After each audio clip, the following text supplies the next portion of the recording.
दोस्तों, मेरा नाम है पूजा वर्मा। मैं आज आपको बृहस्पतिवार की व्रत कथा सुना रही हूँ। पहले हम देखते हैं बृहस्पतिवार के व्रत के लिए उसकी विधि क्या होती है। गुरुवार या वीरवार को भगवान बृहस्पति की पूजा का विधान है। बृहस्पति देवता को बुद्धि और शिक्षा का देवता माना जाता है। गुरुवार को बृहस्पति देव की पूजा करने से धन, विद्या, पुत्र तथा मनोवांछित फल की प्राप्ति होती है। परिवार में सुख तथा शांति रहती है। गुरुवार का व्रत जल्दी विवाह करने के लिए भी किया जाता है, लेकिन गुरुवार की पूजा करते समय यह ध्यान रखना चाहिए कि पूजा विधि विधान के अनुसार हो। व्रत वाले दिन प्रातः काल उठकर बृहस्पति देवता का पूजन करना चाहिए। बृहस्पति देव का पूजन पीली वस्तु, पीले फूल, दने की दाल, पीली मिठाई, पीले चावल आदि का भोग लगाकर किया जाना चाहिए। इस व्रत में केले का पूजन ही करें।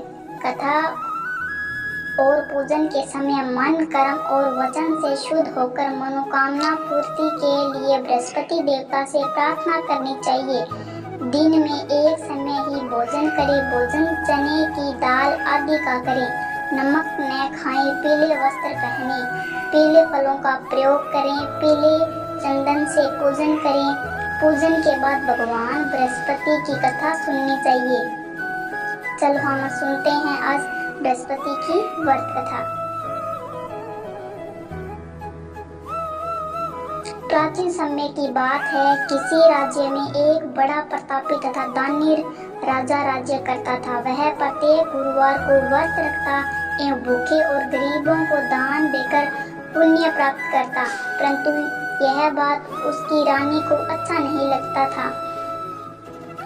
वह न तो व्रत करती थी और न ही किसी को एक भी पैसे का दान देती थी, और राजा को भी ऐसा करने से मना करती थी। एक समय की बात है, राजा शिकार खेलने को वन में चले गए। घर पर रानी और दासी थी। उसी समय गुरु बृहस्पति साधु का रूप धारण कर राजा के दरवाजे पर भिक्षा मांगने को आए। साधु ने जब रानी से भिक्षा मांगी तो वह कहने लगी, हे साधु महाराज, मैं इस दान और पुण्य में तंग आ चुकी हूँ। आप कोई ऐसा उपाय बताइए जिससे कि सारा धन नष्ट हो जाए और मैं आराम से रह सकूं। बृहस्पति देव ने कहा, हे देवी, तुम बड़ी विचित्र हो। संतान और धन से कोई दुखी होता है। अगर अधिक धन है तो उसे शुभ कार्यों में लगाओ। कुंवारी कन्याओं का विवाह कराओ। विद्यालय और बाग बगीचों का निर्माण कराओ, जिससे तुम्हारे दोनों लोग सुधार। परंतु साधु की इन बातों से रानी को खुशी नहीं हुई। उसने कहा, मुझे ऐसा धन की आवश्यकता नहीं है जिसे मैं दान दूं और जिसे संभालने में मेरा सारा समय नष्ट हो जाए। तब साधु ने कहा, यदि तुम्हारी ऐसी इच्छा है तो मैं ऐसा तुम्हें बताता हूँ, तुम वैसा ही करना।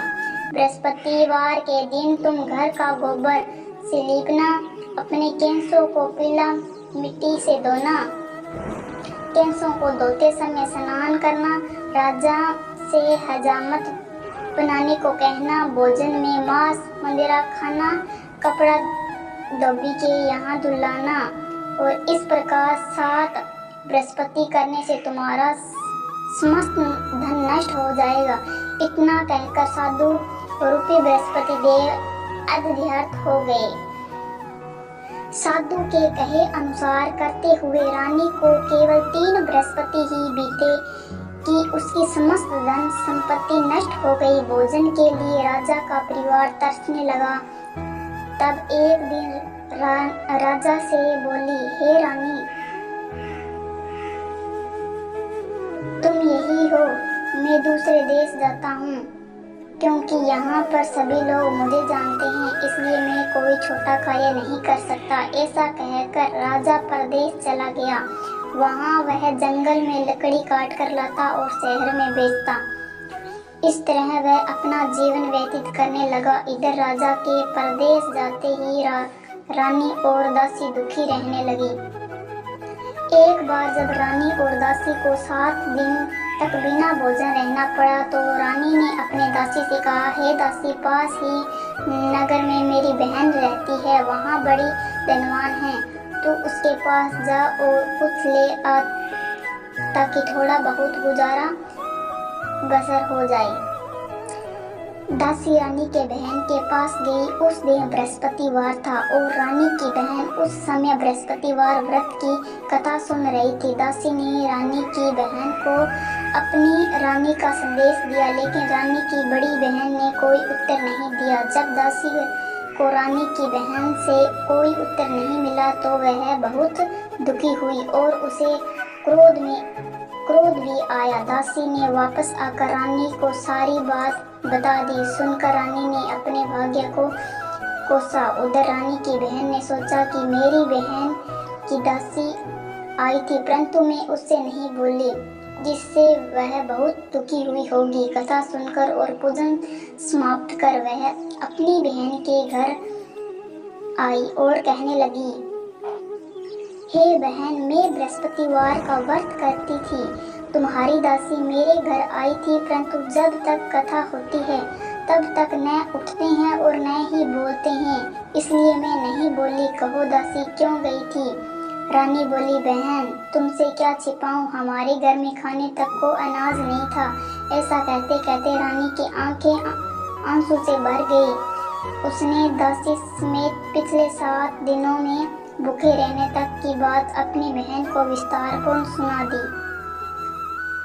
रानी की बहन बोली, देखो बहन, भगवान बृहस्पति देव सबकी मनोकामना पूर्ण करते हैं। देखो, शायद तुम्हारे घर में अनाज रखा हो। पहले तो रानी को विश्वास नहीं हुआ, पर बहन के आग्रह करने पर उसने अपनी दासी को अंदर भेजा तो उसे सचमुच अनाज से भरा एक घड़ा मिल गया। यह देखकर दासी को बड़ा हैरानी हुआ। दासी रानी से कहने लगी, हे रानी, जब हमको भोजन नहीं मिलता तो हम व्रत ही तो करते हैं, इसलिए क्यों न इनसे व्रत और कथा की विधि पूछ ली जाए ताकि हम भी व्रत कर सके। तब रानी ने अपनी बहन से बृहस्पति व्रत के बारे में पूछा।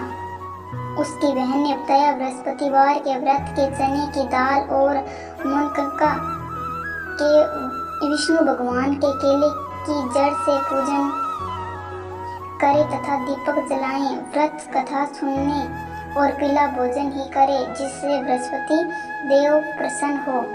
व्रत और पूजन विधि बतलाकर रानी की बहन अपने घर लौट गई।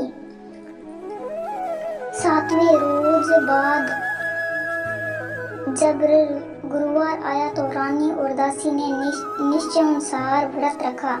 गुड़साल में जाकर चना और गुड़ बीन लाई, फिर उसकी दाल से केले की जड़ तथा विष्णु भगवान के पूजन किया। अब पीला भोजन कहाँ से आए, इस बात को लेकर दोनों बहुत दुखी थे।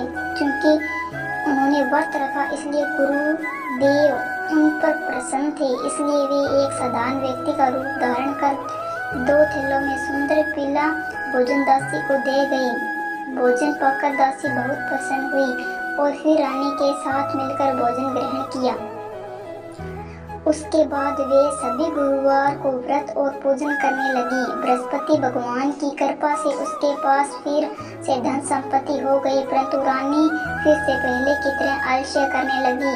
तब दासी बोली, देखो रानी, तुम पहले भी इस प्रकार आलस्य करती थी, तुम्हें धन रखने में कष्ट होता था, इस कारण सभी धन नष्ट हो गया, और अब जब भगवान गुरुदेव की कृपा से धन मिला तो तुम्हें फिर से आलस्य हो जाता है। बड़ी मुसीबतों के बाद हमें यह धन पाया है, इसलिए हमें दान पुण्य करना चाहिए, भूखे मनुष्य को भोजन कराना चाहिए और धन को शुभ कार्यों में खर्च करना चाहिए, जिससे तुम्हारे कुल का यश बढ़ेगा, स्वर्ग की प्राप्ति होगी और पितर प्रसन्न होंगे। दासी की बात मानकर रानी अपना धन शुभ कार्यों में खर्च करने लगी, जिससे पूरे नगर में उसका यश फैलने लगा। गुरुवार को बृहस्पति भगवान का व्रत रखने से घर में हमेशा सुख संपत्ति बरसती रहती।